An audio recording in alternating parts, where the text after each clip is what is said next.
नमस्कार साथियों। यदि हम बात करते हैं सूर्य महाराज एस्ट्रोलॉजी में जब 12 अलग अलग भावों में मूव करते हैं तो उसका क्या तरीका है। हालांकि हम वैसे कह देते हैं कि वो एक गोलाकार मार्ग में पृथ्वी सूर्य की परिक्रमा कर रही है या रिलेटिवली भी तुलनात्मक दृष्टि से हमें ऐसा लग सकता है यदि हम स्थिर हैं पृथ्वी में तो सूर्य हमारे चारों तरफ घूम रहा है। तो रिलेटिवली भी हम अगर उसको ऐसे ऑब्जर्व करें कि हम स्थिर हैं, वो हमारे चारों तरफ घूम रहा है, तो वो ध्यान देना सर्कुलर नहीं, इलिप्टिकल पाथ है वो।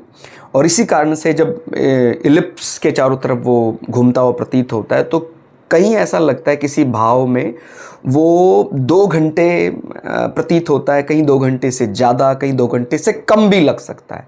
वैसे एक अटेंटिव सा आइडिया लेते हैं भी 12 राशियां हैं और सूर्योदय के समय सूर्य प्रथम भाव में है तो ये क्लॉकवाइज चलेगा। ध्यान रखना है, सूर्य को एंटी क्लॉकवाइज नहीं, माने हम जब राशियां पढ़ते हैं तो प्रथम भाव, द्वितीय भाव ऐसे एंटी क्लॉकवाइज चलते हैं। लेकिन जब सूर्य का पाथ फॉलो करेंगे, माने 2 घंटे के बाद सूर्योदय से लगभग वो 12वें भाव में मिलेंगे, ऐसे ही उसके 2 घंटे के बाद वो 11वें भाव में मिलेंगे, भरी दोपहर 12 बजे के आसपास वो 10वें भाव में मिलेंगे, सूर्यास्त के आसपास वो 7वें भाव में मिलेंगे, मिडनाइट के आसपास वो 4थे भाव में मिलेंगे।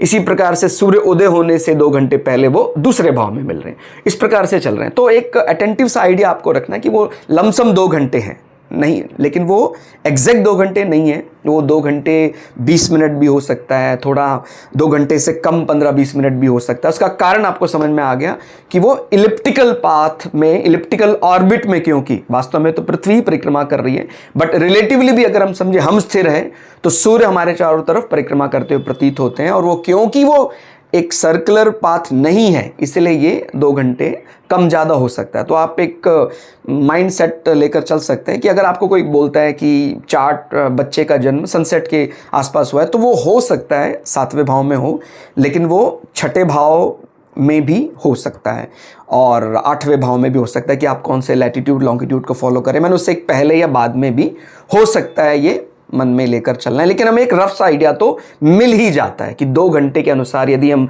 12 भावों में डिवाइड करें तो 2-2 घंटे सूर्य बिताते हैं। और वो डेफिनेट क्यों नहीं है, आपको इसका उत्तर मिल गया होगा। गणित में आप समझते हैं इलिप्टिकल पाथ होता है, सर्कुलर पाथ होता है, तो ये पूरा सर्कुलर नहीं है, वो इलिप्स जैसा है। धन्यवाद।